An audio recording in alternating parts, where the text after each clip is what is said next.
N'oublie pas de t'abonner à la chaîne YouTube Togovi News.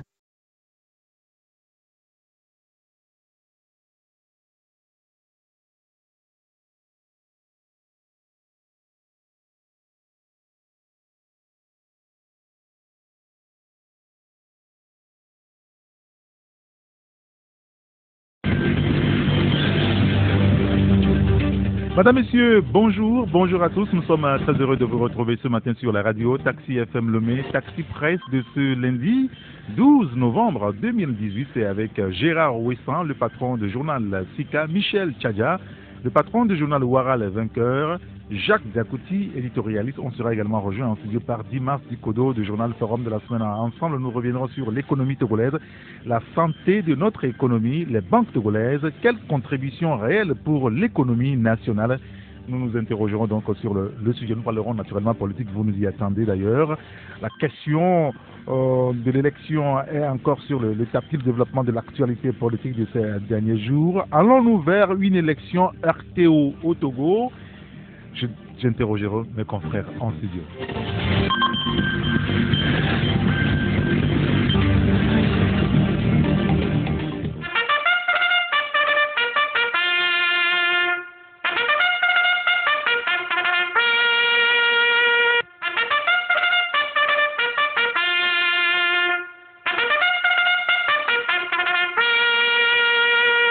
Retour en studio avec mes confrères. Bonjour Michel Tchadja. Bonjour Eric, bonjour à Gérard, bonjour également aux techniciens. Et je voulais un peu son nom. Jacques Prosper. Jacques Prosper. Bonjour au DG Amédoji Blaise. Oui. Et puis bonjour aux auditrices et auditeurs de la radio Taxi FM. Merci d'être avec nous ce matin, Michel. Avec plaisir. Bonjour Gérard Ouessan. Bonjour à tout le monde. Je suis content de savoir que le DG s'appelle Amédoji, parce que moi je l'ai toujours connu sous le nom de Blaiseau Elzo. Hein. Oui, c'est aussi son nom. Depuis notre petite jeunesse, on l'entendait sur la radio, sur Radio Lomé. Et c'était quand même c'était une référence. Et bon, je le salue aussi. Et tout ça, voilà. Je le salue. D'accord, très bien. Je voulais qu'on parle d'entrée de jeu de notre économie avant de laisser place à la politique et un peu plus tard aux auditeurs qui pourront aussi réagir. Depuis la semaine dernière, nous avons quand même commencé une série d'émissions sur l'économie togolaise. Nous avons parlé de la banque en donnant la parole aux auditeurs clairement sur le sujet jeudi passé. La santé de l'économie togolaise. Gérard Ouessan, je vais commencer par vous. Est-ce que vous avez le sentiment aujourd'hui que notre économie se porte mieux qu'hier? Ouais, vous allez me permettre quand même de placer un petit mot concernant la route de Kégué. Ça me tient beaucoup à cœur. Ah oui, on en avait parlé lundi passé. On en avait parlé, il y a même des auditeurs, je me rappelle deux auditeurs qui ont réagi et qui ont dit que normalement, que même sans panneau, nous-mêmes on devrait faire attention. Et ce qui n'était pas faux quand même. Hein? C'est pas faux, mais quand on aspire à avoir un état de droit, il faut que ceux qui édictent des lois le fassent aussi. Il y a ce qu'on appelle jurisprudence. Chaque fois qu'il y a quelque chose, il faut édicter des lois et nous, on marche selon des lois. Quand il n'y a pas de loi, vous commettez, comment est-ce qu'on peut commettre des infractions quand il n'y a pas de loi, quand on ne légifère pas?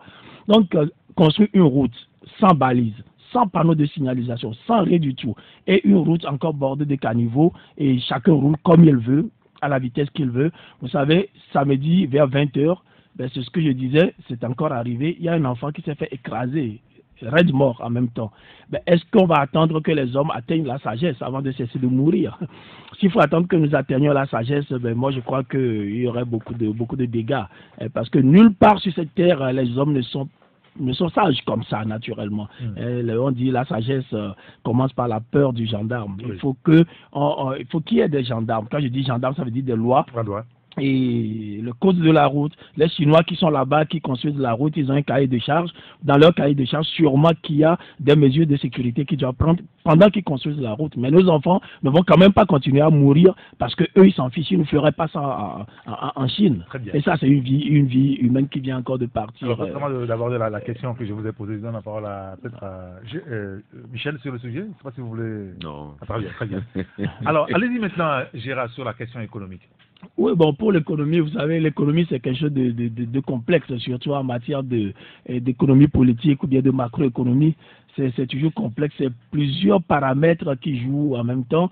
Et la dernière fois, on nous a parlé de Doing Business, où le Togo a fait quand même, disons, un petit miracle, c'est vrai. Mais à côté aussi, il y a ce problème de repartage, de redistribution de ce que nous appelons quand même la croissance. Je crois que le Togo tourne autour de 5% de croissance. Maintenant, la redistribution de cette croissance, c'est aussi un autre paramètre. Bon, la question me semble un tout petit peu vague, vous m'excuserez, parce que quand vous me parlez de l'économie, moi je suis tenté de vous demander que vous me situez plus, que ce soit par exemple l'exploitation minière, ou bien le commerce, ou bien l'OTR dans notre économie, ou bien... Donc, il y a tellement de pans de l'économie que, globalement, comme ça, moi, je dis que le Togo est en crise. Alors, est-ce que les banques que nous avons dans notre pays aujourd'hui, par rapport au commerce dans le pays, est-ce que tout cela contribue à améliorer l'économie togolaise, à votre point de vue? Bon, notons d'abord que nos banques ne font pas beaucoup de prêts. Ça, c'est quelque chose dont on s'est toujours plaint. Dans d'autres pays, vous voyez, on fait des prêts que vous payez sur 20 ans, 30 ans, 40 ans.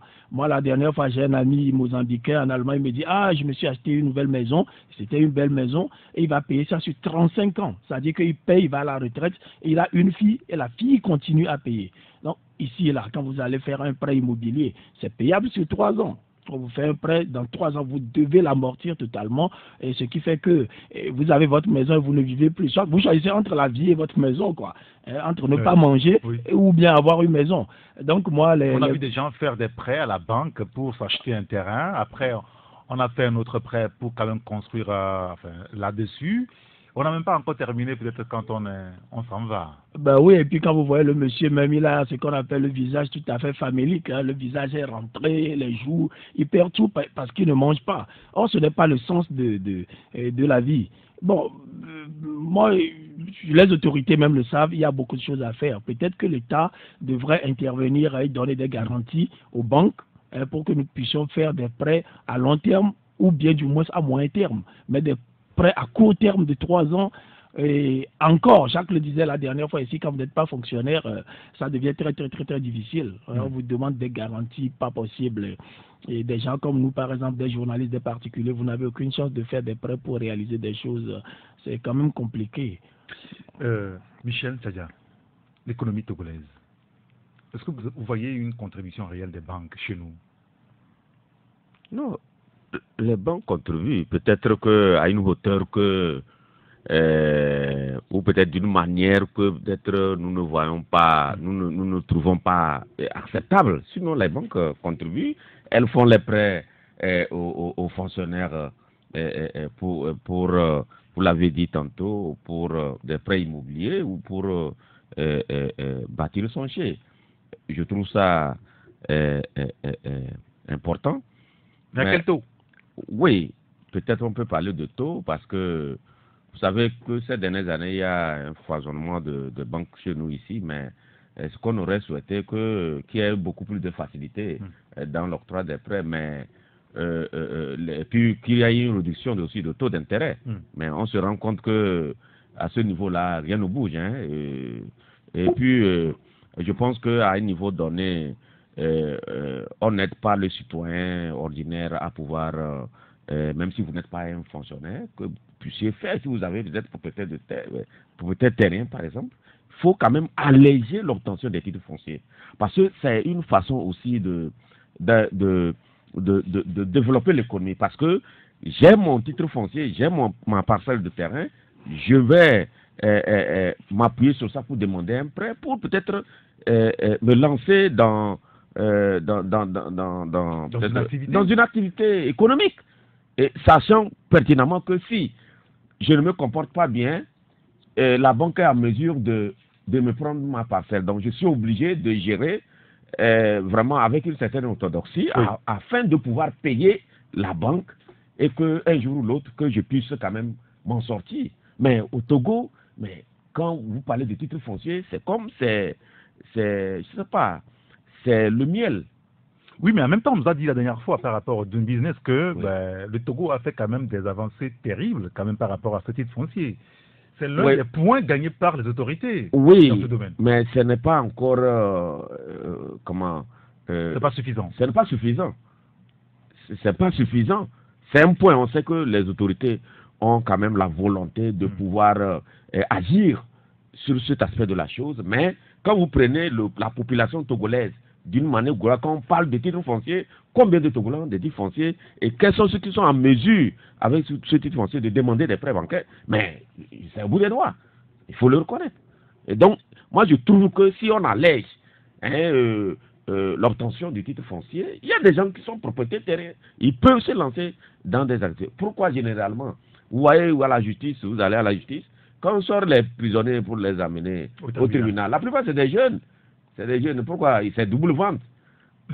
Parce qu'il s'est rendu compte que son frère a vendu, lui n'a rien gagné, il sort derrière son frère, il vend la même parcelle de terre. Et finalement, il se retrouve à la justice. Il s'était organisé de telle sorte que, bon, la femme, la collectivité, ils ont le titre foncier sur un domaine donné. Et ils lancent un prêt bancaire. Mais on sait s'il y a Kodjo, Komi et Bravi, on sait comment les aider à ce que chacun se trouve dans exerce dans une activité donnée. Et on peut s'en sortir. Donc je pense que c'est un aspect sur lequel les autorités doivent en tout cas agir pour pouvoir... C'est vrai qu'aujourd'hui, dans le nouveau code voté au Parlement, il n'y a pas longtemps, c'est dit clairement qu'on ne peut plus vendre de terrain chez nous sans que ce terrain dispose d'un titre foncier. Ça veut dire qu'il y a... Non, on n'a pas encore pris le décret d'application. Bon, c'est pas encore pris le décret, mais bon, le test, cela est comporté dans le test. Oui, mais en attendant, on fait quoi? On achète sans titre foncier. Si demain, Eric Gâteau veut acheter un terrain, mais tu l'achètes sans titre foncier. Mais le jour où on prend le décret d'application, en ce moment-là, il faut en tenir compte. Bien. Bonjour Jacques Dakouti. Bonjour Eric, bonjour aux auditeurs et aux auditrices de Taxi FM. Merci d'être avec nous ce matin. Merci Eric. Je pose la même question que les confrères tout à l'heure. Est-ce que nos banques aujourd'hui, sérieusement au Togo, contribuent à promouvoir notre économie? Je voudrais d'abord rebondir sur la question du titre foncier qu'évoquait tout à l'heure mon confrère Michel Tchadja. Je ne sais pas si depuis un certain temps, vous avez eu écho à ce qu'on ne signe plus les titres fonciers. Là, on ne signe plus? Justement, parce que, entre-temps, le directeur qui signait les titres fonciers avait eu un problème. Au niveau du service des impôts. Oui. On lui avait retiré la signature. Je ne sais pas si il y avait un appel à candidature qui avait été lancé pour recruter une autre personne. Et dans le temps fou que l'ex-DG a pris par rapport au titre foncier qui avait été déposé pour la signature, vous allez voir que ceux qui ont eu la chance d'aller là-bas, mais c'est comme un magasin d'engrais où les sacs sont entre des piles de dossiers. Justement. Et je crois que même le DG des impôts, quand il est sorti, il a vu les piles de dossiers, il a eu le vertige. Il est tombé même malade parce que lui-même, pendant 2 semaines, n'était pas allé au boulot. Le fait qu'il a vu comment le pile de dossiers qu'il y avait. Donc actuellement, il y a même un problème à ce niveau. Oui. Je ne sais pas si c'est réglé, si on a nommé un autre directeur par rapport à la signature de ce titre foncier. Donc à ce niveau, il y a également un problème pour parler d'avoir un titre foncier avant d'aller faire les prêts. Est-ce que les banques... Normalement, lorsqu'on avait retiré la signature du foncier, ça devait revenir normalement du commissaire général des impôts de l'OTR. Oui, L'ancien qui est parti, comme c'était un étranger, on ne pouvait pas accepter qu'il signe les titres fonciers parce que ça relève du domaine de la souveraineté. Mais à partir du moment où on a retiré la signature à ceux qui étaient... Vous savez que la route pagaille même dans le foncier, c'est au niveau du cadastre. ce qui se passe là-bas. Ouais, comment c'est possible tout ça? Oui, c'est possible. C'est possible. La route pagaille, ceux qui sont chargés de protéger les citoyens, c'est eux qui ont organisé pendant des années le tripatouillage foncier. Je pèse mes mots. Le tripatouillage foncier, c'est au cadastre que certains ont organisé ça. Et pendant des années, vous comprenez? Aujourd'hui, c'est un problème. Moi, j'ai animé un débat avec un débat en présence du ministre de l'Habitat, mais j'ai dit, les réserves administratives, c'est eux, les gens du cadastre, c'est eux qui ont vendu dans ce pays des réserves administratives, et c'est eux, quand ça les intéresse, ils viennent délimiter un quartier, disent que bon, quitter, que c'était une réserve administrative. Eux, ils s'en servent et ils punissent les populations comme ça, d'une manière vraiment éhontée. Vous voyez? Donc, c'est pourquoi je suis de ceux-là qui ont applaudi des deux mains quand le gouvernement a vraiment, comment l'appelle-t-on, a vraiment, comment l'appelle-t-on, voté, a adopté le projet de nouveau code foncier. Parce que ça peut vraiment, mais le problème du Togo, ce n'est pas les tests fondamentalement. Oui, en entendant l'application, c'est déjà bien. Que nous avons fait. C'est-à-dire qu'il faut des tests qui protègent les plus forts et les plus faibles. Parce que ce que nous avons observé jusqu'à un passé récent par rapport aux fonciers, et c'est les fonctionnaires qui sont chargés de protéger le citoyen. C'est eux qui, vous allez voir dans tous les carrefours, c'est eux qui ont les terrains, les engloutis, c'est à eux. Et quand vraiment, si vous additionnez leur patrimoine immobilier dans ce pays, mais ça peut faire une préfecture. Mais dans ce pays, on regarde ces gens-là faire comme ça. Où ils ont des titres fonciers jusqu'à leurs enfants de 2 mois. Vous comprenez ça? Comment ça? Mais comment? Nous sommes au Togo. Et on peut fermer les même des enfants de 2 mois. Moi, je vous dis. Merci, Michel. Jacques, c'est vous qui avez la parole. On peut parler de l'économie. Oui, je crois que vous avez parlé de la contribution des banques à l'essor de l'économie au Togo. Il est vrai, vous savez, ce n'est pas tout ce qui arrive à faire les prêts au niveau des banques. Et aujourd'hui, pour essayer de combler, voilà, pour essayer de combler un peu le vide, c'est pourquoi nous assistons à la floraison aujourd'hui des coopératives d'épargne et de crédit. Et également à ce niveau, finalement pour la population. Justement, c'est également. On se pose la question à quoi elles servent ces banques chez nous, que de faire un dépôt peut-être sur votre compte, aller retirer après, c'est fini? Oui, mais vous savez, aujourd'hui, pour ouvrir un compte au niveau des banques, aujourd'hui, il faut être un homme riche. Et les pauvres se tournent vers effectivement les coopératives d'épargne et de crédit. Et aussi également pour faire des prêts, vous êtes obligé d'aligner 4 à 5 personnes comme garantie avant qu'on vous fasse un prêt peut-être de 100 000. Parce que quand vous prenez les coopératives d'épargne et de crédit, pour qu'on vous fasse un prêt au niveau de ces coopératives, ça ne dépasse pas 50 millions. Et ce n'est pas n'importe qui puisse également avoir effectivement cette garantie pour pouvoir avoir également les 50 millions.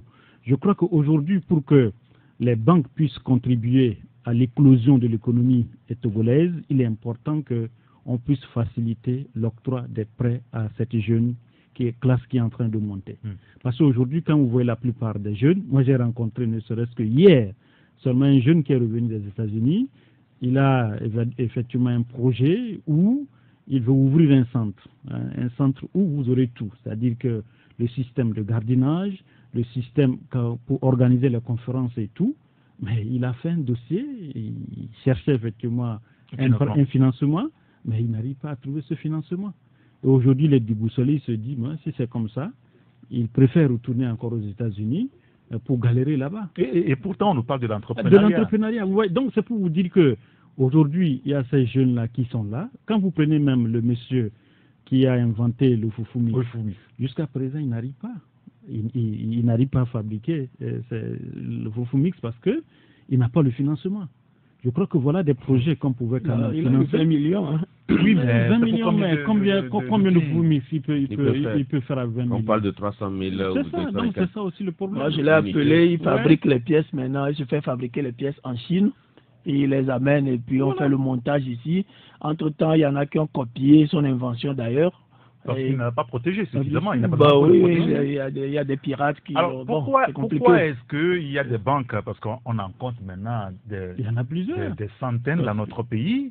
Pas plus que la semaine passée, on a appris que NCA a racheté les parts de Diamond Bank. Diamond Bank. C'est pour vous dire que chaque jour, il y a effectivement ces banques. Et n'oubliez pas également que quand vous voyez la plupart des banques, excusez-moi le terme, mais l'argent sale aussi passe par là. Le blanchiment d'argent, le blanchiment de capitaux. Au fait, ça passe également au niveau de ces banques. Donc, les gens m'excusent du terme, mais vous savez, c'est monnaie courante au niveau effectivement de ces banques. Aujourd'hui, comme je le disais tout à l'heure, les riches s'enrichissent avec les banques et les pauvres s'empauvrissent également au niveau des coopératives d'épargne de crédit. Et si vous observez bien, c'est comme ça. Le foisonnement des banques rime avec la création des stations d'essence. Exactement. Ça rime. Donc, allez-y comprendre. Qu'est-ce que vous voulez dire par là? Non, peut-être c'est un autre débat, on va en parler après. D'accord.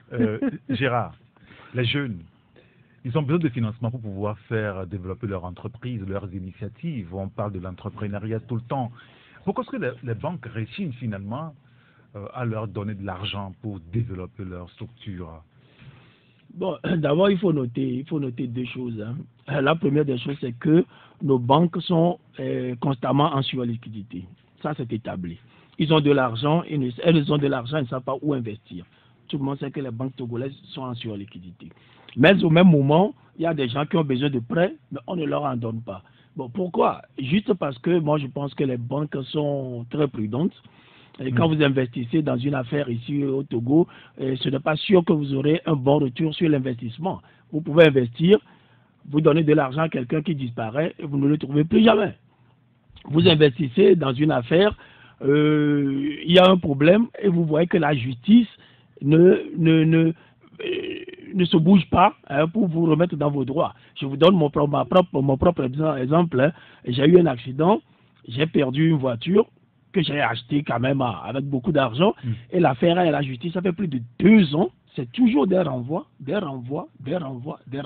jusqu'à ce que je n'aille la dernière fois pour aller dire au juge, moi je ne mets plus jamais pied dans votre tribunal, venez me saisir à la maison. Parce que moi je viens tout le temps, mon contradicteur, l'autre partie ne vient jamais, et on s'amuse à repousser l'affaire, alors qu'il faut que je me déplace de Lomé à Agou pour le tribunal. À chaque fois, j'achète de l'essence et je brave les dangers. Je suis traumatisé par cette route et pourtant, j'y vais tout le temps. J'ai dit au juge, je ne mets plus pied dans votre tribunal.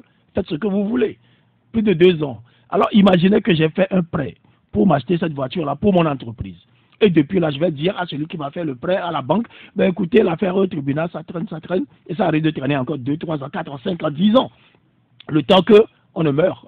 Vous voyez un peu? Donc moi, je crois que quand la justice ne marche pas, quand il n'y a pas la sécurité judiciaire, les banques aussi, c'est normal qu'elles soient réticentes à donner, à faire des prêts. Ailleurs, il y a des banques qui demandent même, venez faire des prêts chez nous.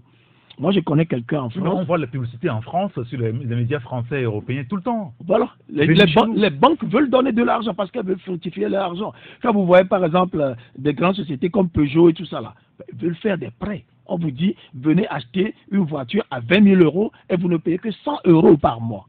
Moi, je connais des gens qui ont acheté des voitures, une nouvelle voiture, et ils paient seulement 100 € chaque mois. C'est des prêts, en fait. C'est une façon de faire des prêts aux gens. Donc, il y a de l'argent et l'argent circule. Chez nous, c'est que l'argent ne circule pas. Les gens ont peur de faire des prêts. Je pense que vous aussi, vous réalisez comme les banques là. On a peur de commencer une affaire avec quelqu'un parce qu'il n'y a aucune garantie. Donc, l'autre question qu'il faut se poser aussi, est-ce que le Togo mobilise assez d'épargne? Ça aussi, c'est un problème. Ailleurs, vous voyez des gens qui ont 100 000 € sur leur compte, 200 000 € sur leur compte, ils thésaurisent de l'argent, ils épargnent de l'argent, alors qu'ici, nous n'épargnons pas de l'argent. Donc, ce qui fait que nous avons un foisonnement de banques, mais des banques qui sont assez faibles. Quand vous voyez leurs capitaux, c'est pas tellement ça. Vous n'allez pas comparer. Et vous n'allez pas comparer, par exemple, NCA ou bien l'Est Diamond Bank ou bien la BTCI avec des banques comme des grandes banques comme HBSF ou bien je sais pas Dresdner Bank ou bien non, c'est comme le jour et la nuit. Donc nous faisons tout un peu. On va continuer ce débat une autre fois, peut-être de demain avec les autres confrères. Il y a un auditeur qui réagit par rapport donc à ce sujet. Par exemple, il dit Il veut parler de la banque Bessic. Pour avoir l'attestation de non-engagement, il faut payer 100 000 francs CFA. C'est ce que nous dit l'auditeur. Il y a un autre qui réagit par rapport au titre foncier. Il dit l'établissement des titres fonciers est trop long, 1 à 2 ans, alors qu'on vend pour régler un problème dans l'immédiat. C'est ce qu'il nous dit. Il y a un autre auditeur, un troisième, qui dit pour que les banques financent ou fassent des prêts, il nous faut une identité sociale de traçabilité. Ce qui veut dire qu'il faut que nos États développent nos pays pour mettre les banques en confiance, ce qui fera que chaque maison et individu sera vite répérable, je veux dire, et ainsi la personne ne pourra fuir avec l'argent de la banque. Dans les pays développés, le problème ne se pose pas car ils ont leur identité, même dans les fermes. Alors que chez nous, en Afrique, c'est très difficile, nous dit l'auditeur. Nous allons marquer une pause. Quand on sera de retour, on parlera politique. Taxi Presse, deuxième partie avec Jacques Diakouti, Michel Tchadja et Gérard Ouissan devraient être rejoints en studio par Dimanche Dikodo qui n'est pas encore là. C'est pas grave. Nous allons parler politique. Politique pour revenir sur les derniers développements de l'actualité. Et pour lancer le débat, nous avons au téléphone Philippe Amedodi. Il est membre fondateur de Togo en danger dans la diaspora. Philippe Amedodi, bonjour. Bonjour Eric et bonjour à toutes les fidèles auditrices et auditeurs de Taxi Presse. Merci de nous avoir rejoints Philippe. Vous êtes à Paris. C'est vrai que vous suivez comme tous les Togolais au Togo et à l'étranger les derniers développements de l'actualité avec le gouvernement togolais qui a convoqué l'école électorale sur le 20 décembre prochain pour les législatives. Et puis entre-temps, on annonce les réformes politiques. Quel commentaire vous en faites aujourd'hui? Quelle est votre analyse sur ce sujet-là? Écoutez, Eric, il me semble que tous les Togolais ont compris que les choses ont été prises par le mauvais bout, parce que le chronogramme qu'on nous avait prévu au lendemain de la feuille de route, on ne l'a pas vu. Puis on se précipite, on veut organiser rapidement et de la façon la plus médiocre que possible les élections au Togo. Tout le monde, la CEDEAO a peut-être mal compris la sollicitation du peuple togolais. On ne demande pas à aller aux élections dans la précipitation et dans les fraudes. On demande à ce que les choses se fassent correctement. Le Togo ne souffre pas d'un problème d'organisation d'élections. On en a eu depuis l'arrivée de Faure au pouvoir. On a eu 2 présidentielles et 2 législatives.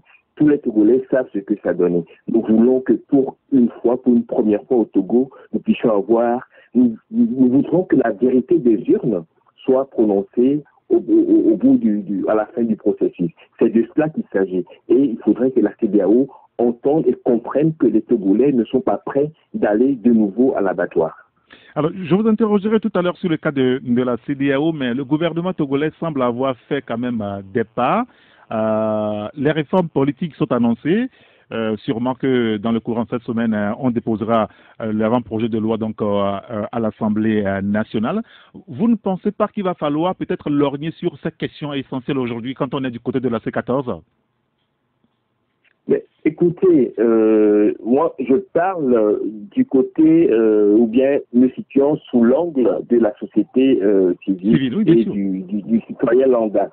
Vous savez, lorsqu'on nous a annoncé l'arrivée d'un expert de la CEDEAO au Togo pour aider à des belles terrains, et qu'on n'entend pas parler de cet expert-là, commis aux frais du contribuable des pays de la zone CEDEAO, on n'entend pas parler, et que le gouvernement s'autorise à faire un projet de loi pour réformer notre constitution, on se demande que se passe-t-il?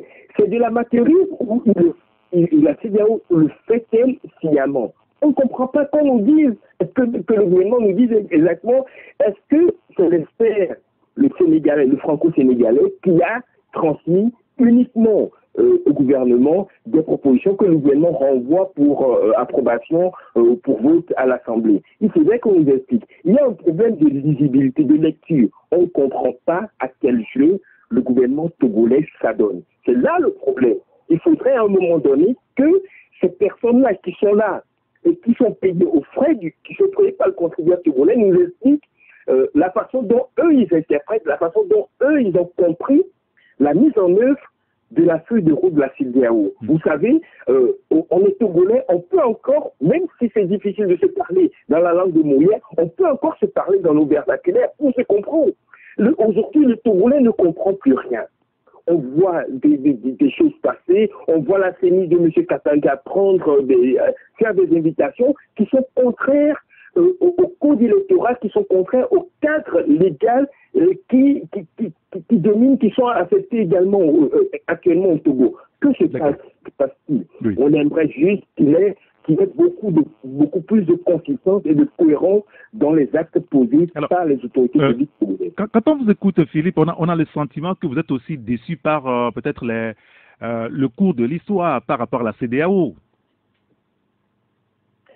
Écoutez, on l'a souvent rappelé, même le prélat, le référent Père Assagnon l'a rappelé, la CEDEAO n'est pas innocente, n'est pas étrangère à la crise que nous vivons aujourd'hui. Rappelez-vous, au lendemain du décès du papa de Faure, la CEDEAO nous avait pressé à aller aux élections. En avril 2005, tous les Togolais ont vu ce qui s'est passé. Plus de 500 personnes tuées, d'après le rapport de l'ONU, des milliers de personnes déplacées, des milliers de mutilés à vie. Sincèrement, qu'est-ce qu'il faut encore à cette CEDEAO pour qu'elle entende raison? Les Togolais ne sont plus pressés d'aller à l'abattoir. Il faudrait que la CEDEAO le comprenne.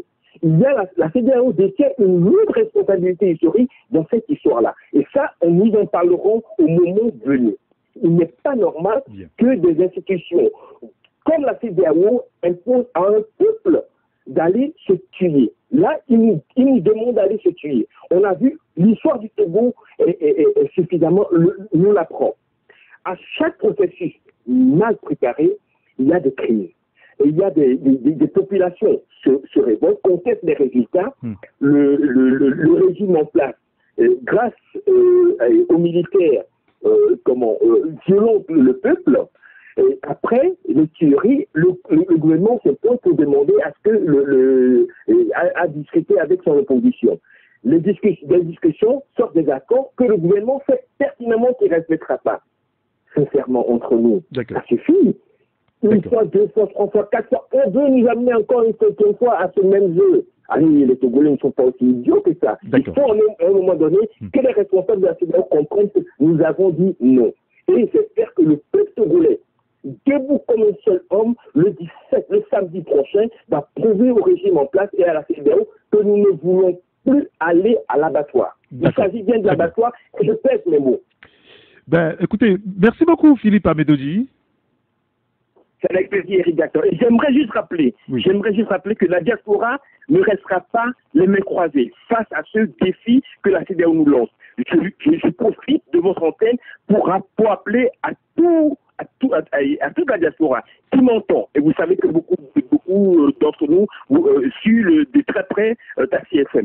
Toute la diaspora, rendez-vous samedi prochain 17 à Cologne en Europe pour que nous puissions en débattre et prendre des mesures parce que nous n'allons pas laisser la CEDEAO et le gouvernement togolais nous mener encore en bateau pour nous tuer. D'accord. De toute façon, toute cette semaine, nous donnerons la parole à la diaspora sur le développement de l'actualité. Merci beaucoup, Philippe Amédodji. Je rappelle que vous êtes et encore chapeau. Merci à vous. Chapeau à votre émission, Eric. Merci. Excellente journée, bonne semaine à tous les Togolais. Allez, bonne journée à vous également. Je voulais juste rappeler que vous êtes membre fondateur de Togo en danger, membre actif dans plusieurs regroupements de la diaspora togolaise en Europe, notamment Togo Debout et Kodi Togo. Voilà, ça nous permet de lancer le sujet sur la politique togolaise avec tout ce qu'on a connu la semaine dernière. Le gouvernement qui organise d'abord une conférence, qu'est-ce que je raconte, Conseil des ministres jeudi, pour quand même annoncer beaucoup de choses. On a parlé quand même de qu'est-ce qu'ils ont parlé jeudi déjà? Ils ont parlé de réformes. Voilà, ils ont parlé des réformes vendredi, beaucoup plus. On a appelé quand même le corps électoral le jeudi. Voilà, j'ai un trou de mémoire, excusez-moi. Est-ce que la manière dont les choses se passent, là, c'est qui dit que elle pourra permettre, d'ailleurs c'est une recommandation de la facilitation, 3 jours encore pour le recensement de ceux qui n'avaient pas eu l'occasion de se faire enrôler à partir du 16, 17 et 18 prochain. Est-ce que tout sera, Jacques Diakouti pourra quand même permettre de tempérer les choses ou on est en train d'aller droit dans le mur? Bon, je voudrais rassurer le compatriote Doji, Philippe Amedoji. Philippe Amedoji, que nous n'irons pas à l'abattoir au Togo.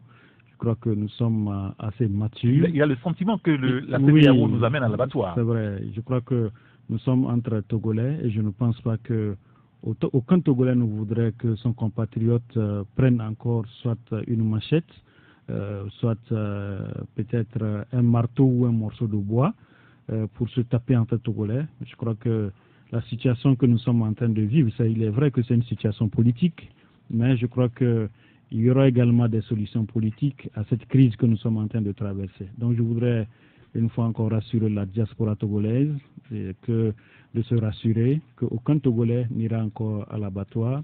Et je me rappelle... Comment est-ce que vous le savez, oui, Jacques? Non, vous savez...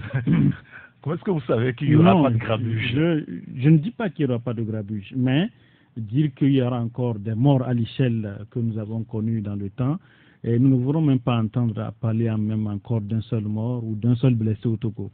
Et nous voudrons que les choses se passent bien, qu'entre compatriotes, nous puissions nous entendre et que nous puissions aller à ces élections. C'est vrai que le lundi passé, on évoquait dans ce studio la possibilité de la prolongation de ce recensement. Et vous avez donné l'information. Je me suis demandé après le communiqué de la CEDEAO que vous êtes dans le secret des dieux. Non, je n'étais pas dans le... Vous avez mis la puce à l'oreille. Il y aura 3 jours de prolongation exceptionnelle. Oui, bon, je crois que quand vous analysez un peu la situation du pays, vous comprenez à peu près que la façon dont les choses se déroulent. Je crois que ceux qui ont eu l'amabilité d'approcher, ceux qui sont allés à Conakry, ou ceux qui ont des amis à Conakry, par exemple, qui ont discuté, qui ont échangé avec eux, vous diront que effectivement, les rencontres ont eu séparément. C'est-à-dire qu'il n'y a pas eu une rencontre entre l'opposition et le parti au pouvoir, il n'y a pas eu un conclave entre eux où ils étaient sur une même table. Là où ils se sont retrouvés, ensemble, c'était pour le dîner. Oui, le dîner, voilà, sans discussion politique. Sans discussion politique. Et il y a même un délégué, c'est-à-dire un membre de la Guinée-Conakry, un compatriote qui a dit que si les Togolais peuvent manger ensemble ici en Guinée-Conakry, je crois que si les Togolais pouvaient voir cette image, je crois que cela démontre combien de fois les Togolais sont capables de s'entendre. S'ils sont ici en terre guinéenne, ils sont ensemble autour d'une table, et que lui il est étonné que cela ne se passe pas ici au Togo. Je lui ai dit non, c'est des choses qui peuvent arriver.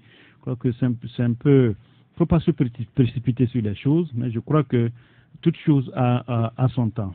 Je crois que par rapport à ce prolongement des 3 jours pour le recensement, j'ai appris que c'est un recensement qui se fera en bloc, c'est-à-dire ça ne sera plus la zone 1 ou 2. Là aussi, on s'interroge sur le mécanisme que justement la va mettre en place. Voilà, ça, je suis d'accord avec vous. Les kits avaient des problèmes. Je ne sais on n'en a pas suffisamment à l'époque justement pour pouvoir les déployer au moment sur toute le territoire national. Parce que personnellement, j'ai toujours donné l'exemple de là où je me suis fait recenser. C'était un kit qui était destiné à Djablé. Et finalement, ce kit-là s'est retrouvé... Ça, c'est mon kit. Hein. Donc, son kit s'est retrouvé chez nous.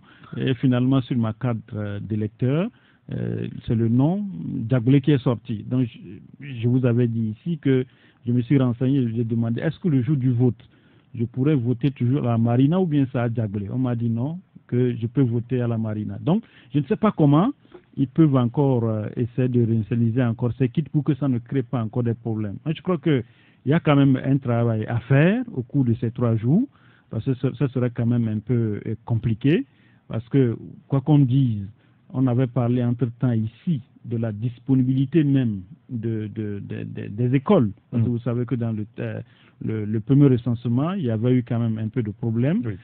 Et puis l'autre aspect, c'est que certains n'avaient même pas les cartes, c'est-à-dire l'acte de naissance, certains parlaient des témoignages et autres. Nous avons vu que dans certaines localités, on nous a parlé des mineurs qui se sont fait recenser.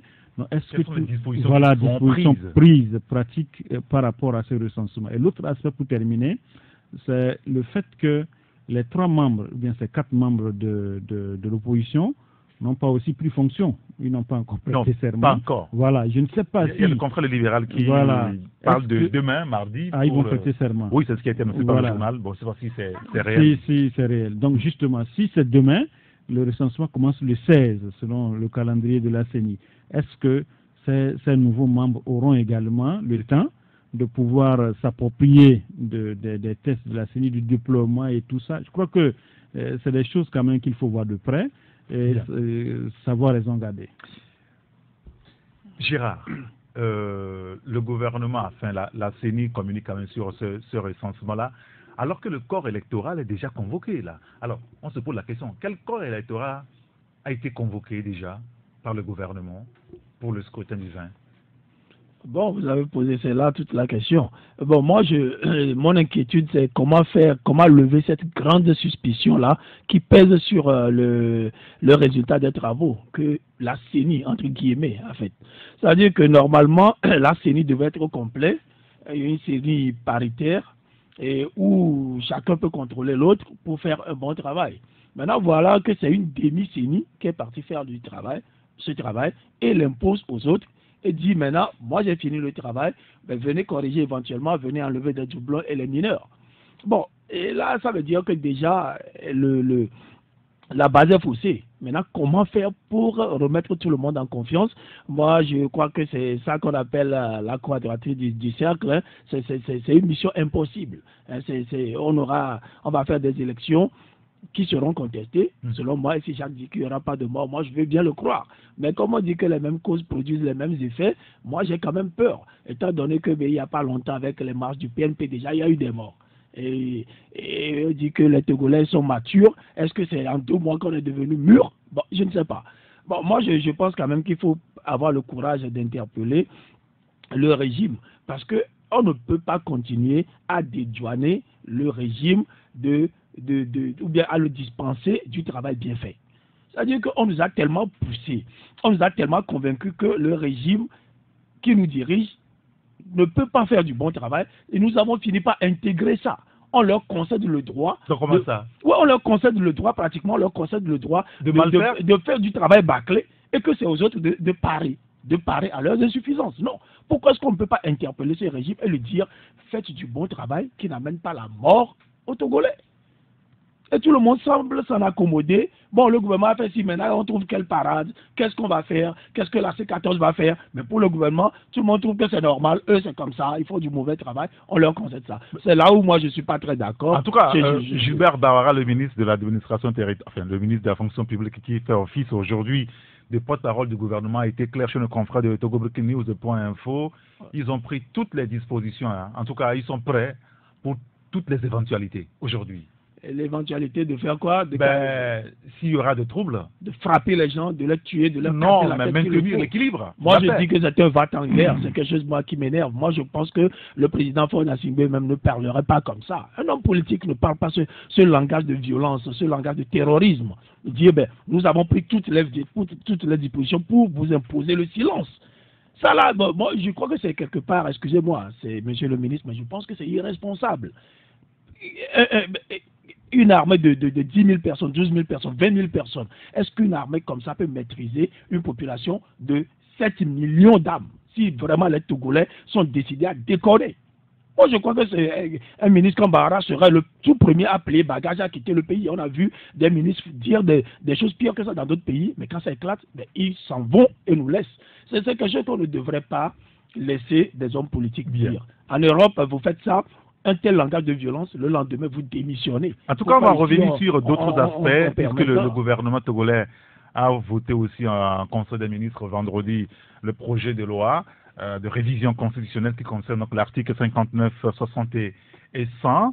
Le sujet lié donc à cette petite phrase de « en aucun cas » ne figure pas dans le texte, et d'ailleurs au niveau de l'opposition on s'en émeut depuis lors. Michel Tchadia, tel que les choses se passent. En aucun cas un congé d'abord. Tel que les choses se passent, est-ce que ça vous fait peur vous aussi? Non, pourquoi? D'accord, très bien, allez-y. Je vais commencer par les propos de Jacques de Gilbert Bahara. Ah d'accord, très bien, excusez-moi. Chez nos confrères de Togo Bikini. Je pense que c'est de la responsabilité de tout gouvernement de garantir la sécurité, la paix civile pour tous. Quand X manifeste son mécontentement, si Y ne se sent pas concerné, il faut que Y puisse vaquer librement à ses occupations. Et que ce soit aux États-Unis, en France ou en Azerbaïdjan, c'est comme ça que ça se passe. L'État responsable a l'obligation. Et je pense, ça j'ai compris dans les propos du ministre Gilbert Bahara, c'est que le gouvernement dit être prêt. Ceux qui manifestent, on les protège, ils manifestent. La sécurité est là pour eux.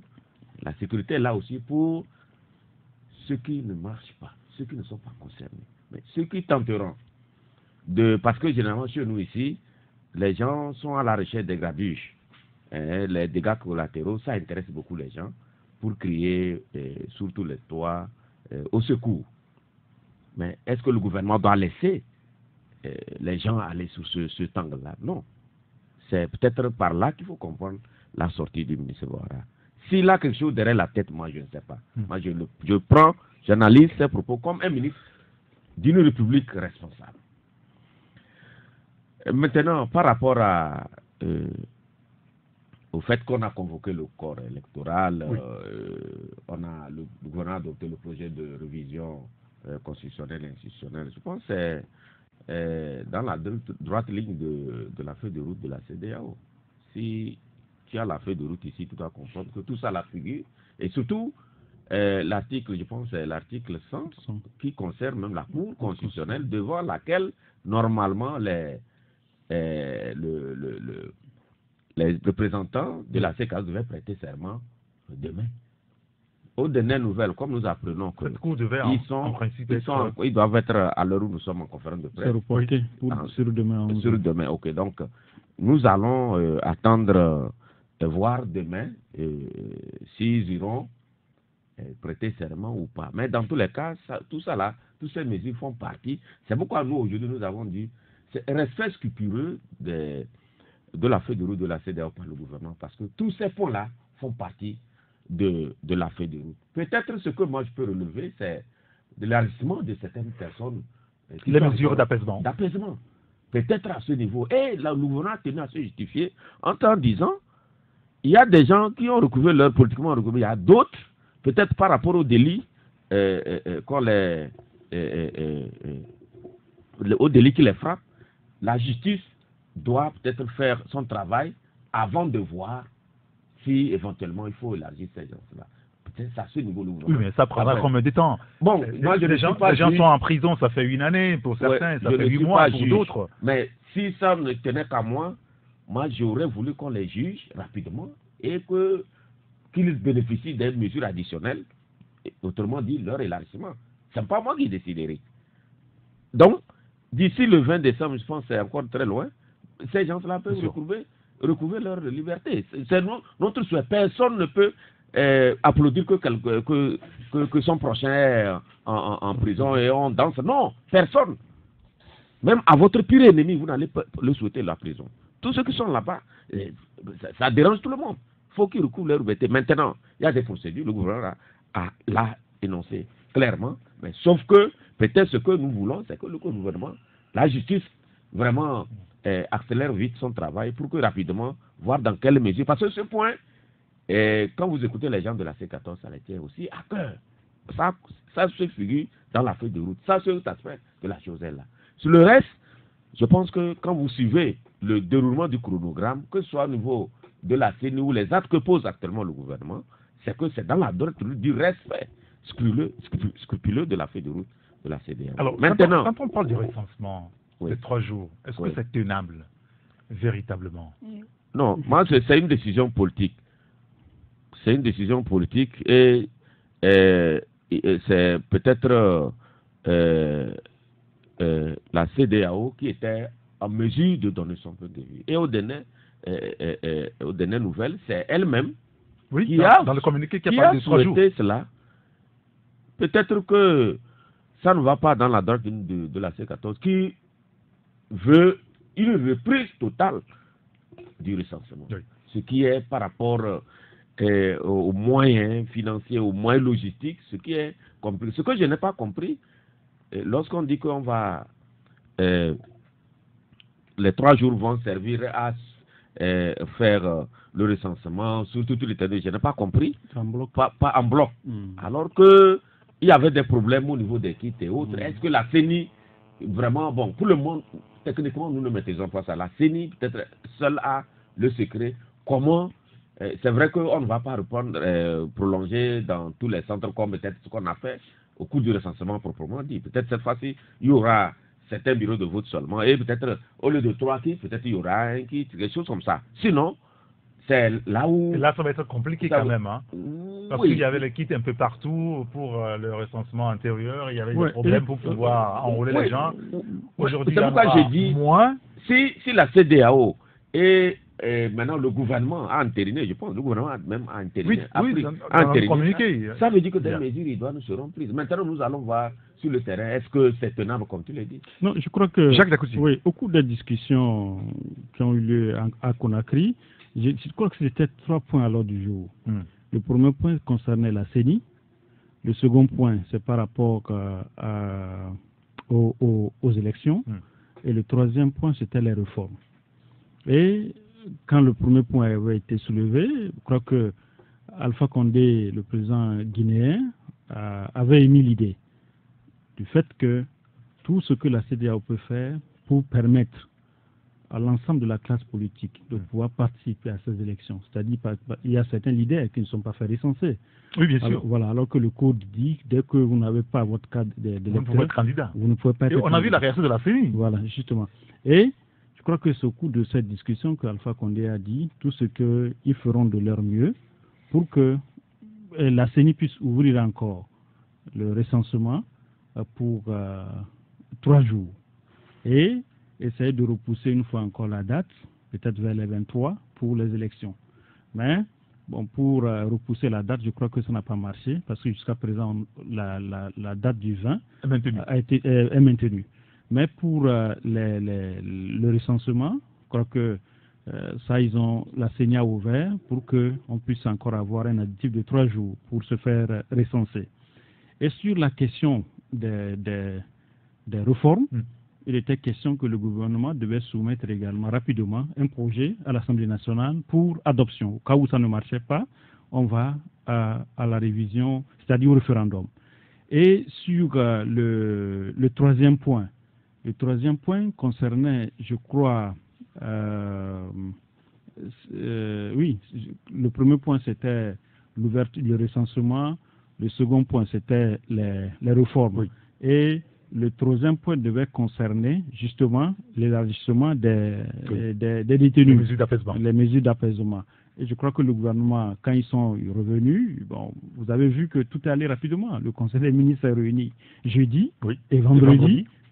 Jeudi d'abord pour convoquer le corps électoral et vendredi ensuite parler du projet qu'on devait envoyer à l'Assemblée nationale. Bon, ce que je n'ai pas compris, au fait, c'est ça aussi le problème.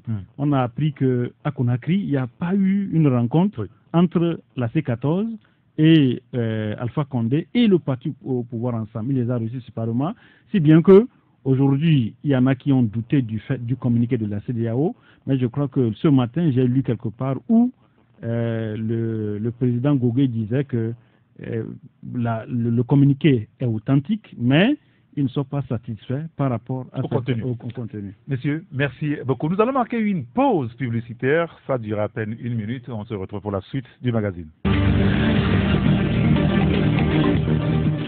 Dernière partie de Taxi Presse de ce lundi avec Gérard Ouessant, Jacques Dacouti et Michel Tchadia. Mais avant, la liaison avec la rédaction de Taxi FM est établie. Bonjour, Flam Sassi. Bonjour, mon grand citoyen d'État, mon cher Éric Gatton. Je crois que c'est la formule consacrée, non? Oui, c'est bien cela. Alors, vous êtes au programme pour Taxi, midi. Quel est le contenu du journal? Exactement, Eric. Dans l'actualité, nous ouvrirons le chapitre politique avec la prorogation exceptionnelle du recensement électoral du 16 au 18 novembre prochain sur toute l'étendue du territoire national, annonce faite d'abord par la CENI, la Commission électorale nationale indépendante, puis confirmée depuis hier par un communiqué gouvernemental. L'essentiel de ces communiqués est à suivre dans moins de 40 minutes maintenant. Alors, tout le monde s'accorde sur le fait que la crise politique détend sur la situation économique du pays et surtout à l'approche des fêtes de fin d'année. Qu'en est-il exactement du panier de la ménagère? La question reste posée et donc nous irons au marché pour faire face à la réalité avec les prix des produits de première nécessité. Et c'est ça le dossier de la rédaction. Et tout d'abord, nous parlerons de la première édition cette année de la Semaine nationale de l'ordre des pharmaciens qui est ouverte aujourd'hui et ce jusqu'au vendredi. Ensuite, nous évoquerons la journée nationale des ingénieurs, première édition également, qui sera en fait célébrée en 2 jours, c'est-à-dire le 23 et 14 novembre prochain. Et justement, dans ce sens, le secrétaire général du comité de suivi de l'Assemblée générale des ingénieurs sera notre invité. Alors voilà les principales articulations qui seront développées dans le 10h45, Eric. Merci beaucoup, Flav Sassi. On vous retrouve donc à 12h45 pour le développement de tous ces titres. Nous revenons en studio avec les confrères et nous continuons à parler politique. Et quand il sonnera à 12h20, nous donnerons la possibilité aux auditeurs de réagir sur les sujets que nous abordons. On a parlé économie en début avec cette histoire de titres fonciers de banques et puis maintenant politique. Vous aurez l'occasion naturellement d'intervenir en direct dans l'émission sur le 93, 96, 99, 99 ou sur le 99, 20, 09, 59 pour donner votre opinion sur ces sujets. Ou ceux qui désirent nous envoyer des messages WhatsApp sur le 90 71 49 62. Un auditeur qui nous dit: les élections telles que la CEDEAO exige sa tenue le 20 décembre ne promet pas un lendemain meilleur pour un Togo apaisé. Après les élections, la CEDEAO sera tenue comme responsable si le Togo retombe dans la violence et toute sa crédibilité dans la sous-région sera donc nulle, écrit l'auditeur. Il y a un autre qui nous dit: la coalition doit faire des réformes. La priorité des priorités. Un autre auditeur, lui, qui nous dit: j'aimerais demander à Michel si c'est la feuille de route qui a demandé à la CENI non recomposée de continuer seule l'organisation des élections et d'établir unilatéralement des chronogrammes. Ça, c'est une interrogation de notre auditeur. Il y a un autre qui nous dit: c'est l'État qui va offrir une sécurité judiciaire aux banques, parlant des banques, avant qu'ils ne fassent des prêts avec libéralité. Quand on parle de la responsabilité du gouvernement de protéger les citoyens, il y a quelques semaines, un militant de l'ANC a été sauvagement battu à Kara. L'État protecteur des citoyens a puni ceux qui ont fait ça, s'interroge l'auditeur, voulant s'adresser un petit peu à Michel. Ce qui s'est passé à Sokodé récemment, c'est ce qu'on appelle protection des citoyens, s'interroge l'auditeur. Une dernière réaction avant de donner la parole au confrère. C'est trop facile de demander de juger des gens qu'on a arrêtés dans des conditions de non-droit et à qui on a collé des infractions les plus farfelues pendant que miliciens bien identifiés courent les rues de Lomé. Il faut arriver dans ce pays faire barrage à l'arbitraire. Il en va de notre vivre ensemble, dit l'auditeur. Autre sujet évoqué par le Conseil des ministres, c'était vendredi beaucoup plus, c'est la question des réformes politiques. L'article 59, 60 et 100 seront touchés. Et le fameux sujet de Anoukenka ne sera pas, en tout cas, sur le tapis. Ça, c'est la proposition du gouvernement togolais. Gérard Ruissan, est-ce que c'est à calmer la C14? Qu'est-ce qui va calmer la C14? Je demande si cette proposition du gouvernement pourra calmer la C14. En aucun cas qui n'a pas de cas. Qu'on n'ait pas mis sur le tapis l'expression en aucun cas. Bon, moi je dis que la crise togolaise est loin d'être résolue. Et quand moi je vois ce qui se passe, prenez même le recensement qu'on vient de faire. Même si on ouvre encore, si on nous permet pendant 3 jours d'aller nous recenser encore, est-ce que c'est ça qui va permettre d'enlever de la liste les mineurs? Bon, ça m'étonnerait beaucoup. C'est-à-dire que quelqu'un, un mineur, un enfant de 10 ans, qui s'est fait recenser à Djarpang, comment ça s'appelle? Ou bien à Koussountou, par exemple, qui va aller le signaler? Le ministre nous dit, bon, si vous avez identifié les personnes, il faut les signaler et tout. Vous imaginez si on a enregistré, par exemple, 500 000 personnes, qui a ce temps-là d'aller chercher les individus, de les amener devant monsieur le juge ou bien devant un responsable de la CENI et dire, je ne sais pas si vous allez vous donner cette mission-là d'aller chercher un à un des mineurs pour les faire dérecenser, si le mot existe, ça. Donc, vous savez, bon, c'est juste des... Moi, je crois qu'on se moque un tout petit peu de nous. Et ce qui me désole aussi un peu, c'est le fait d'avoir maintenu à l'écart ceux qui sont en prison. Les gens, par exemple, de Nubweke. Vous savez, ça, c'est des acteurs majeurs de la crise togolaise. Même s'ils sont jeunes, c'est des acteurs majeurs qui ont leur mot à dire, qui ont leur rôle à jouer. Maintenant, on s'en va les mettre aux frais. Et pendant ce temps, on dit le processus continue. C'est comme si vous jouez au football et l'autre partie s'amuse à aller séquestrer vos meilleurs joueurs et dit maintenant jouons. Si les éperviers jouent contre un pays, on s'en va séquestrer à Débayor et après le match, on le libère. Est-ce que vous accepterez que l'autre équipe a gagné? Donc moi, je crois que les dés sont pipés depuis le début. Et ce qui me fait aussi... La question des réformes constitutionnelles, on en a parlé la dernière fois ici. Je vous demandais pourquoi est-ce que personne ne parle de ce sujet-là. Et puis, qu'on part enchantement, bon, c'est vrai que peut-être que c'est dans les escarcelles du gouvernement, on en parle. Aujourd'hui, est-ce qu'il ne faut pas aller à ce vote pour peut-être laisser la place aux élections? Bon, mais pour ces réformes, vous savez, aujourd'hui, j'ai cru entendre M. Éric Dupuis qui dit qu'eux ne vont pas voter pour ces réformes-là. Ils sont là, ils sont déjà clairs là-dessus qu'ils ne vont pas voter pour ces réformes. Donc là, une brèche va être ouverte, c'est-à-dire le référendum. Bon, ou bien eux tablent sur le fait que la crise va continuer. Vous savez, c'est une arme redoutable que de faire perdurer la crise au Togo.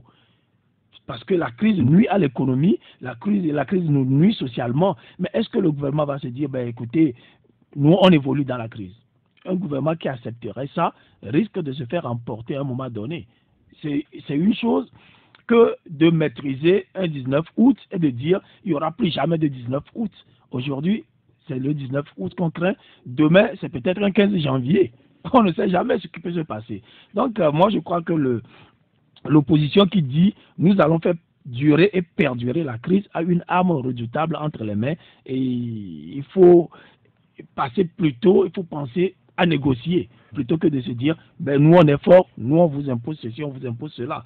Ce qui m'inquiète moi un peu, c'est qu'on ne connaît même pas les intérêts de la CEDEAO. Vous savez, unir... Ah, la CEDEAO. Ben, sûrement que la CEDEAO a des intérêts. Unir a des intérêts, c'est vrai, c'est de rester au pouvoir.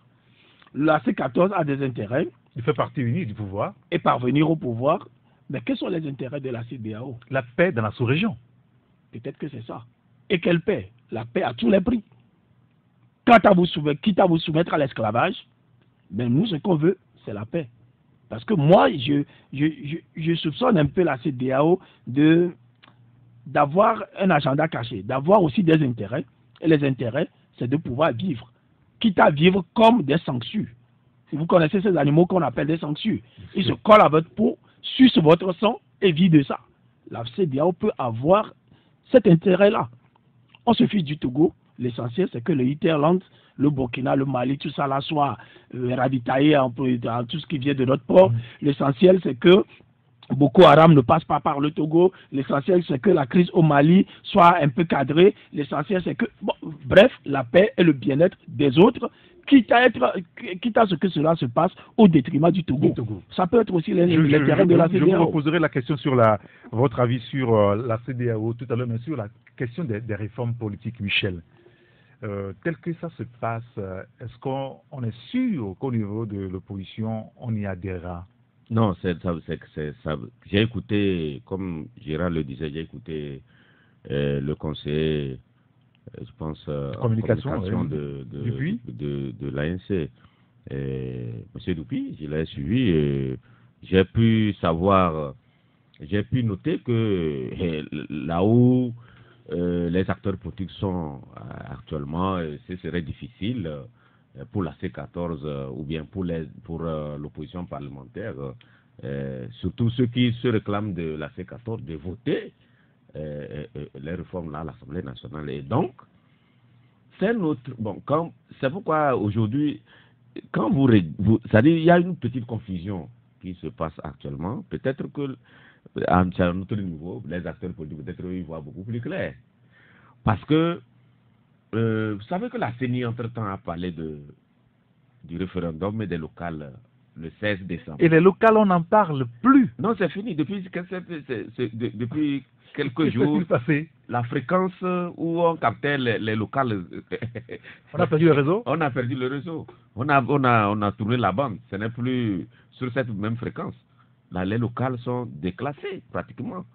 Maintenant, il y a le référendum. Parce que si la coalition n'arrive pas à voter, le Parlement, en tout cas l'opposition au Parlement n'arrive pas à voter, normalement, cela devait ouvrir la voie au référendum. Oui, dont la CENI nous avait parlé. Maintenant, on ne parle que des législatives, même la feuille de route, ou disons la dernière sortie de la CEDEAO, on insiste beaucoup sur les législatives. Donc, qu'est-ce qui va se passer?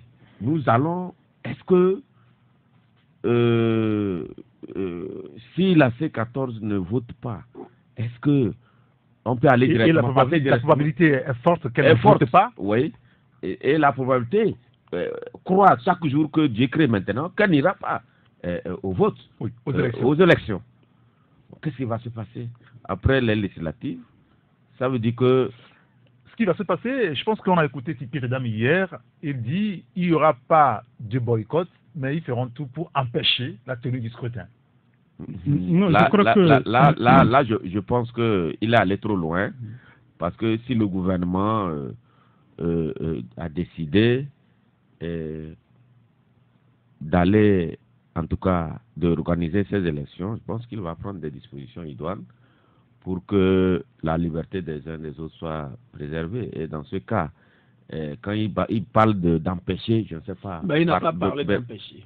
Voilà. J'ai écouté le oui, mais par quelle manière, je ne sais pas. Quand vous écoutez, peut-être que le mot n'a pas été... Mais alors que je leur aurai clair aussi que, mais s'ils veulent aller aux élections, si on a convié les élections, en tout cas, on a convié les Togolais au vote le 20 décembre, c'est que toutes les dispositions, ils disent même qu'ils sont en avance, les dispositions sont prises depuis là pour assurer la sécurité des uns et des autres. Donc, empêcher les élections, bon, moi, peut-être que, bon, c'est des hommes politiques, ils font aussi de la surenchère pour attirer l'attention de la communauté internationale. D'accord.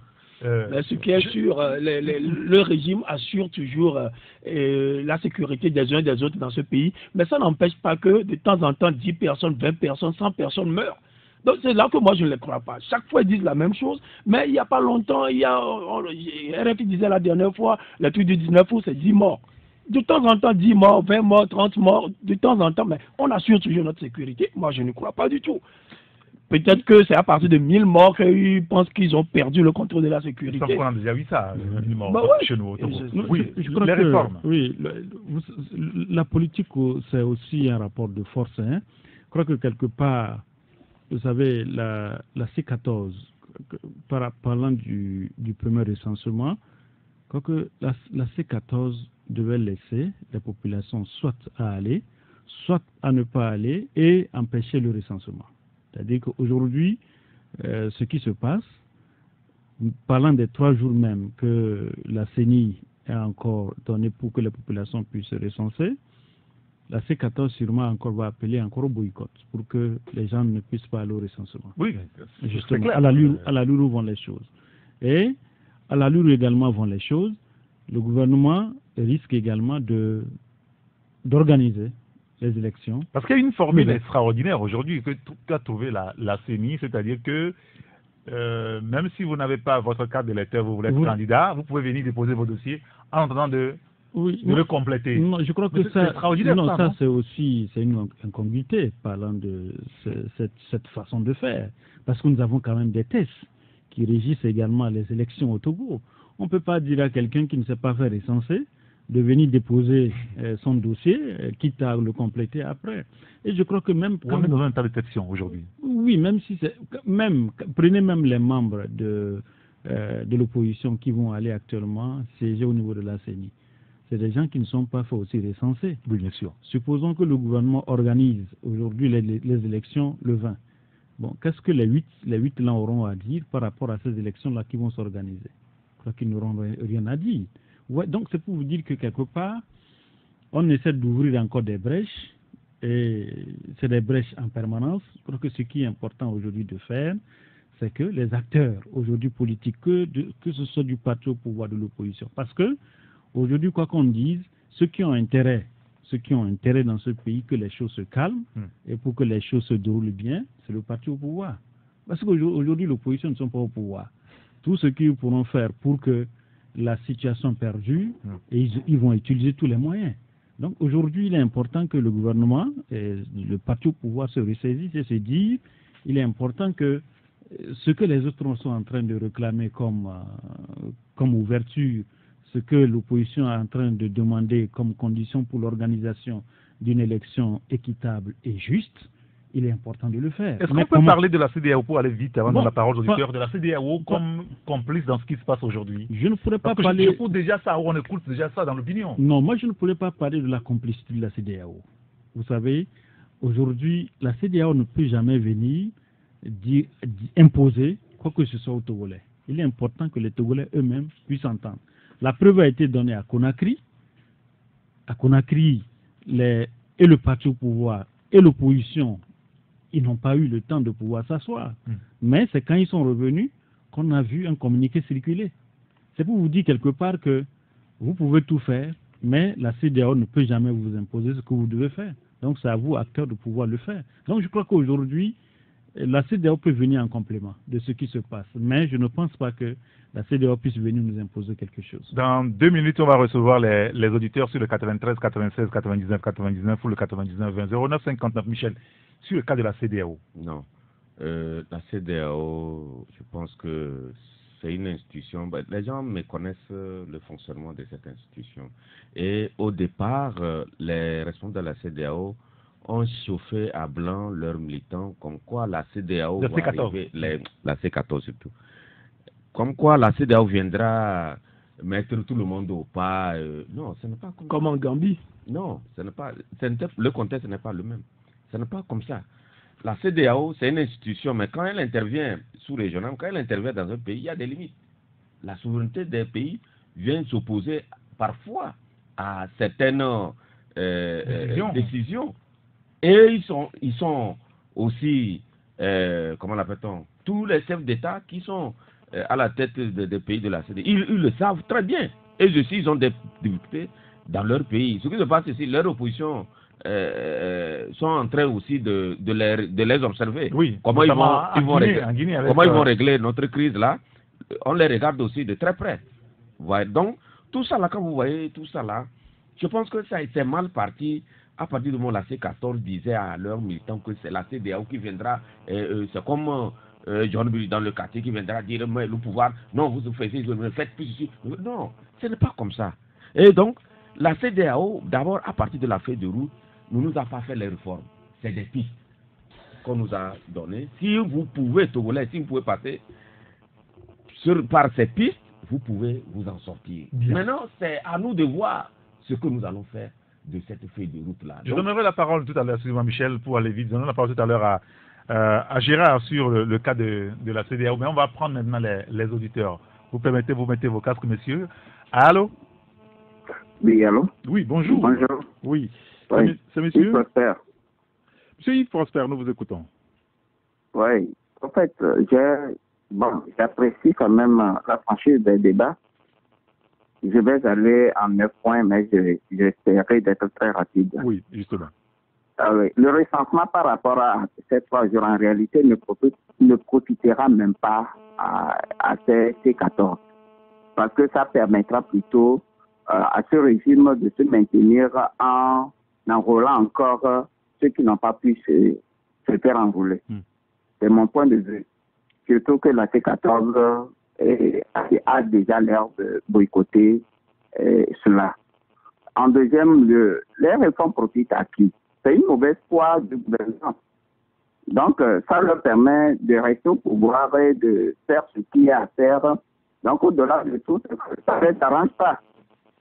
Donc, au niveau du ministre Bara, dans un premier temps, il reste dans une logique dont il est le seul à maîtriser les mots. Puisque vous pensez qu'avec le chavirement, et Bara c'est encore Bara, bon, vous m'excusez. D'accord. Mais au-delà de tout, au niveau de la CENI, oui, très rapidement. Dans sa crédibilité, est-ce que le quorum était combien? Donc c'est avec l'UFC ajouté qu'ils ont 9 personnes pour pouvoir continuer jusqu'à un moment donné, mais en réalité, ce n'est pas logique. La jurisprudence ne permet pas cela. D'accord, très bien. Même s'il est vrai, acteurs, les vrais acteurs sont quand même désolés. Il faudrait le dire, la prise même profite à qui? C'est une question que je me pose. Bien sûr. Merci beaucoup, Yves Prosper. Merci. On a compris l'essentiel de votre pensée. On va donner la chance également à d'autres auditeurs. Allô? Oui, allô, bonjour. Oui, bonjour, cher grand citoyen d'État. C'est monsieur Benjamin. Monsieur Benjamin, nous vous écoutons. C'est juste pour intervenir à propos de la parole de vous êtes à l'antenne. monsieur Barra. Oui, d'habitude, il a dit des fois qu'il voulait protéger les Togolais, disons toutes les... On a perdu Benjamin. Un auditeur nous a envoyé aussi un message qui dit « Si les Burkinabés avaient fait confiance à la CEDEAO, Blaise serait toujours au pouvoir. Il sera difficile à la CEDEAO de dire sincèrement la vérité aux partis au pouvoir. Seuls les rapports de force peuvent faire changer les choses. » Allô? Allô, bonjour. Oui, bonjour, monsieur Maglou. Comment vous allez? Ça va très bien, merci, nous vous écoutons. Je m'étonne qu'aujourd'hui, tous les Togolais se lèvent pour lancer la pierre à la CEDEAO. Nous, on avait vu très tôt la chose venir. Au fait, cette entité qui est appelée CEDEAO, vous pensez qu'elle est différente de l'UNI, du RPT, du gouvernement togolais? Je vous rafraîchis la mémoire. Pas plus que 6 mois ou 5 mois, sous le couvert de la CEDEAO, ferait partie résoudre un problème en Guinée-Bissau. Et cela veut dire que la CEDEAO, c'est le gouvernement. Mais ce qui surprend, et c'est ça qui vous trompe, c'est qu'au début, M. Alpha Condé avait dit qu'il ne s'agit pas de la CEDEAO des chefs d'État, que c'est la CEDEAO des peuples. Et malheureusement, on se rend compte que tardivement, on devait réagir très très très tôt. Maintenant que les choses vont à la dérive, on crie à la CEDEAO, on crie à la CEDEAO. M. Jakouti avait dit une chose aujourd'hui qui m'a fait tomber de mon lit. Ah bon? Quelqu'un, je ne sais pas, j'écoute beaucoup de radio, je ne sais pas si c'est lui qui l'a dit, il disait qu'on ne va pas à la dérive, on ne va pas à la barre. Je ne sais pas si c'est lui qui l'a dit. Oui, bien sûr. Vous prenez certains gants qui blessent les Togolais. Là où nous avons croyez que les actes qui sont posés là jusqu'aujourd'hui, vous croyez que ces actes-là ne vont pas nous conduire à la barre? Sincèrement, il faut donner des avertissements. Lorsque vous ménagez le pouvoir, ce n'est pas toutefois que vous leur faites du bien. Vous semblez défendre la position de ce pouvoir et ça blesse les autres, les honnêtes Togolais.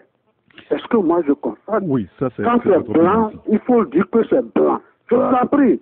Bonne journée. Merci beaucoup, M. Marlot. Merci d'avoir donné votre point de vue sur le sujet. Il y a un autre auditeur, mais avant peut-être de le recevoir, il y a un autre qui pose beaucoup de questions finalement, peut-être adressées à Michel. Il dit, de quoi le pouvoir avait peur pour refuser de bien faire les choses?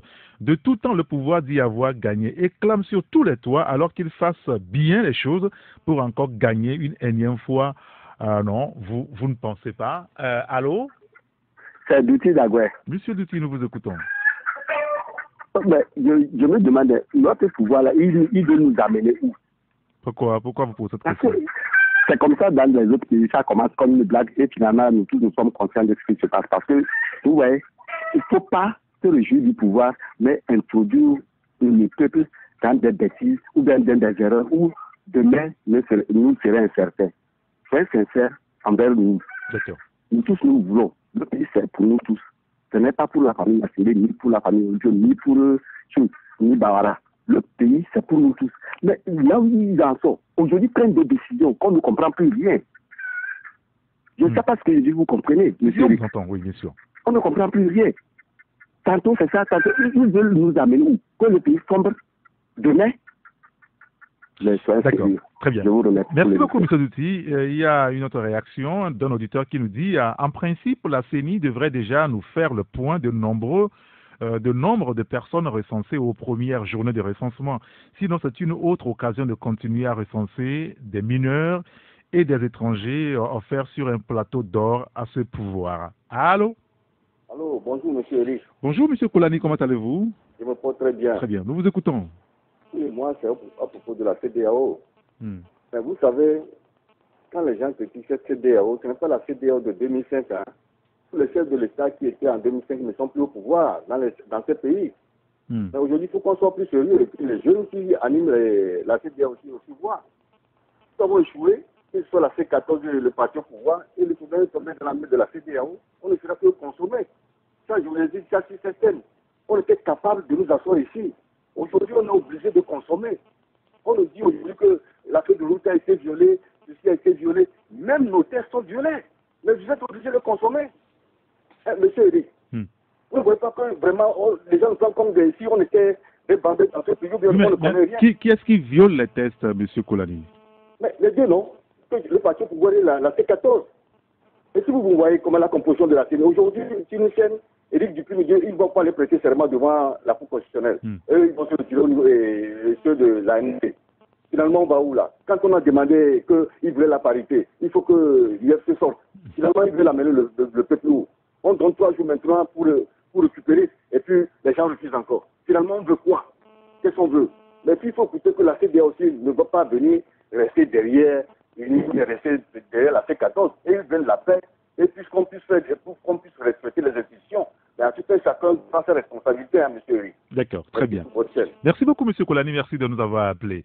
Un autre auditeur qui nous dit, il lui pose une question, à supposer que UNIR n'était pas au pouvoir. En quoi l'expression en aucun cas serait faite contre quelqu'un? Faites-nous les réformes sans tâche et sans idée cachée, nous dit l'auditeur. Un 6e au téléphone, allô? Oui, allô? Oui, bonjour. Bonjour. C'est monsieur? C'est monsieur Isaac. Monsieur Isaac, merci de nous avoir rejoints, nous vous écoutons, Isaac. Mais je voulais demander, pourquoi au Togo on ne veut pas faire des choses bien?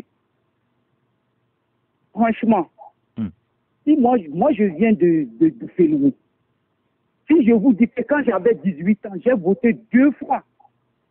C'est-à-dire qu'on te donne d'abord une carte qui a même 90 ans. Ouais, aujourd'hui, quand on entend des choses comme ça nous énerve. Pourquoi on ne peut pas faire des recensements propres? Et aujourd'hui, voilà, Bawara ne nous fait pas... Sa politique-là, vraiment, ça dénigre du Sénégal.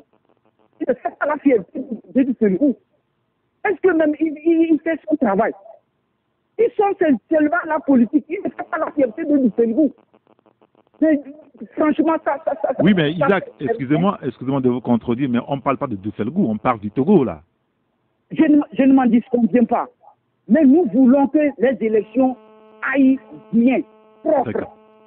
Actuellement, j'ai été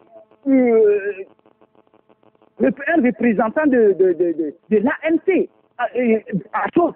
Quand vous sortez en même temps, on vous donne 2000 à chacun. Il faut que je vous dise la réalité. Hein. Et voilà, tous ceux qu'on met dans les bureaux de vote sont des directeurs. Parce que si tu ne fais pas bien, allez-y vers le nord. Mais maintenant, le nord n'est pas comme ça. Moi, je leur dis la réalité. D'accord. Ils pensent qu'ils vont gagner vers le nord, c'est faux. D'accord, très bien. Monsieur Isaac, merci beaucoup. On a compris le fond de votre pensée. Merci de nous avoir appelés. On va prendre encore un autre auditeur et puis on va clôturer en studio. Il y a un auditeur déjà qui nous envoie un message qui nous dit, parlant de la souveraineté, il faut rappeler que le chef de l'État lui-même qui est allé chercher la CEDEAO, donc qu'on arrête de nous embrouiller, dit l'auditeur. Un dernier au téléphone, allô? Oui, bonjour. Oui, bonjour, cher ami. Monsieur Mohamed. Monsieur Mohamed, nous vous écoutons. Oui, bon, je voudrais intervenir sur le discours de monsieur son excellent Tiko Atadam. Oui, allez-y. Il a bien dit dans son discours qu'ils ont fait confiance à la CEDEAO, malgré la feuille de route qu'ils leur ont donnée, par respect, ils ont accepté. Maintenant, pourquoi le pouvoir ne veut pas respecter la feuille de route? Tout à l'heure, il y a un journaliste là-bas qui disait que le gouvernement est dans la logique qui suit la feuille de route. Là, dans la feuille de route, là seulement, il est marqué seulement le 20 décembre. Il y a les mesures d'apaisement. Il y a tout. Ils ont tardé tout avec leur allié. Oui, mais ça aussi, Michel l'a relevé, les mesures d'apaisement. même les mesures d'apaisement, les gens qui se coupent en prison, ça, on me dit qu'il faut que la justice fasse ça. On a vu dans ce pays, on a jugé les gens, on a arrêté les gens le lendemain, les gens jugés, les gens condamnés dans ce pays. On a vu dans ce pays où notre commission est expatriée dans une, en 48, on ne sait pas quel ministre, un ministre est devenu député après de l'Assemblée nationale, président de la République, qu'on a vu dans ce pays. Donc, ils veulent que libérer réellement ces gens-là. Ils n'ont qu'à les libérer et puis bon, le pays va avancer. D'accord. Dans le feu de route, il n'y a pas que le 20 décembre. Tout ce que moi j'ai à vous dire est que on veut que notre pays avance. On ne veut pas aller, quand on dit qu'on avance, qu'on ne va pas dans le sens de chaos. Le pays va dans le chaos. Le FPT nous amène dans le chaos. Mais on les rassure avec leur ministre que nous, on est là. Même à n'importe quel pays, on est là. Merci beaucoup. Merci beaucoup, Mohamed. Merci de nous avoir appelé. Un auditeur qui nous dit, on ne prendra plus de coups de fil, excusez-nous, puisqu'il est presque l'heure. Un auditeur qui nous dit, il faut que la C14 apprenne à dire la vérité à leurs militants. À lire le compte rendu que la C14 a fait de leur voyage de Conakry, tout bon esprit doit pouvoir constater que le compte rendu est vide. Le communiqué de la CEDEAO vient mettre à nu ce qu'ils ont voulu cacher à leurs militants.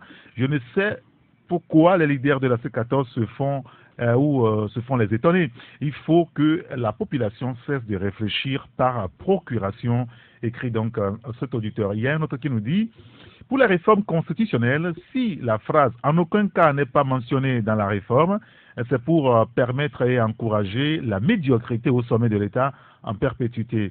Dieu vient au secours du Togo, conclut l'auditeur. Un autre qui nous dit, c'est déplorable que nos gouvernants manquent autant de patriotisme, d'amour pour la nation, d'amour pour la population qui souffre. C'est dommage que l'UNIR ne puisse essayer de gagner pour une fois clairement. Voilà. On va clôturer. Je vais faire le tour de la table. Jacques, je vais commencer par vous. Non, je crois que par rapport à Maglo, c'est quelqu'un que je connais très bien, que je respecte.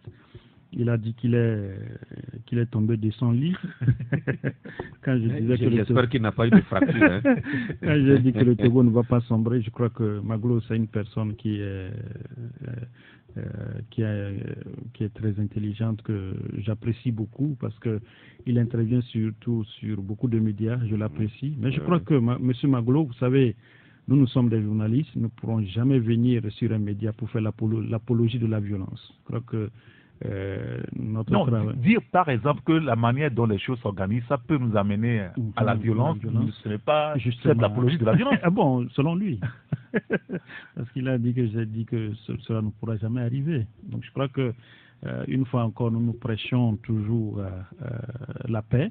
Je crois que tout bon Togolais, tout bon citoyen ne peut jamais souhaiter le chaos pour son pays. Bien. Et c'est dans cette logique-là que moi j'ai dit, le Togo ne sombrera pas. Michel.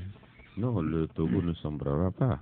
Je pense que c'est dans cette logique-là que Jacques a parlé. Il ne nous revient pas en tant qu'homme de médias lorsque nous avons... Il y a un auditeur qui nous dit la paix ne veut pas dire absence de guerre. Oui. Nous avons vu dans beaucoup de pays comment nos confrères ont contribué à des situations difficiles. Nous, ici, notre rôle, nous devons contribuer à préserver la paix. Et les acteurs politiques, ils sont là pour faire de la politique. Nous n'allons pas nous substituer aux acteurs politiques. Ils sont là pour faire la politique. Mais nous, en tant que agents hommes de médias, nous devons quand même, dans ce qui nous revient, faire en sorte que les citoyens puissent quand même vivre dans la paix. Et nous devons le maintenir. C'est comme ça. On ne doit pas être les oiseaux de mauvais augure en prêchant la violence ou quoi que ce soit. Non, notre rôle, c'est d'amener les hommes politiques à préserver la paix au-delà de leurs divergences. Alors, il y a un auditeur qui nous disait la dernière fois que le gouvernement et la C14 s'arrangent pour ne pas s'entendre, et c'est le peuple togolais qui est laissé pour cause. Et il continue ce matin, je suis vraiment désolé que le président du PNP parle de désobéissance civile. Gérard Ouessant, pour clôturer. Non, moi, comme mes confrères, je dis aussi que nous devons beaucoup lutter pour la paix. Mais bon, lutter pour la paix, ça veut dire aussi beaucoup lutter pour la justice, l'équité et le bon sens. Pour moi, c'est ça. Dire seulement que Nous prions pour qu'il n'y ait rien, mais au même moment, nous laissons les gens pratiquer l'injustice massivement, l'inéquité massivement, oublier le bon sens massivement et se dire que il y aura la paix. Pour moi, c'est un vœu pieux. J'ai promis de vous donner la parole sur le cas de la CEDEAO. Vous la trouvez quand même capable encore de gérer la crise togolaise? Moi, je crois plus aux Togolais qu'à la CEDEAO, parce que la CEDEAO, le Togo ne leur appartient pas. C'est à nous qu'appartient le pays. C'est nous qui devons lutter, qu'on soit du bord du régime ou bien du bord de l'opposition. Une dernière question que moi je voudrais poser: où se trouvent actuellement les kits? Qui les sécurise? Vous savez ce que c'est que l'informatique, comment c'est manipulable, comment c'est bourrable. Où sont les choses aujourd'hui, étant donné que les 8 membres de la CENI qui devaient venir de l'opposition, qui devaient faire le contrepoids, ne sont pas là, et c'est sous la garde d'un juge, et ce juge se trouve être encore parti. Est-ce que la garantie est là que les kits ne sont pas actuellement manipulés? C'est de tout ça qu'on devrait parler si on veut réellement la paix dans ce pays, pour qu'il n'y ait pas de contestation. En tout cas, un auditeur qui nous dit qu'à l'allure où les choses se déroulent, on se dirige tout droit vers l'abattoir, même si Jacques ne veut pas l'entendre. Il ne suffit pas de dire qu'on ne veut plus entendre ça. On est entre Togolais, on va se comprendre. Ce ne sont que des jeux de mots pour faire endormir, sinon les actes et les faits nous montrent autre chose. L'auditeur qui vous rejoint va finir comme on a commencé, en parlant de la route du boulevard Jean-Paul II. Il sera bientôt baptisé boulevard de la mort, puisque je ne vois pas pourquoi on peut réhabiliter ce grand boulevard sans mettre un trottoir au milieu, c'est-à-dire avoir un aller-retour, ne serait-ce que de Saint-Joseph à Kégué. Dit donc l'auditeur. Messieurs, merci beaucoup d'être venu pour le débat. Et si vous vivez là-bas à Kégué comme nous, vous serez aussi indigné comme moi. D'accord. C'est terrible. Merci beaucoup à Gérard Ouessa du SICA, Michel Tchadja, Ouara le vainqueur, et Jacques Diakouti. Merci à Jacques pour ceux qui a assuré la coordination technique. Dimanche, Dikodo n'est plus finalement arrivé, c'est pas grave. Appelez-moi Saint-Irrigator. À demain.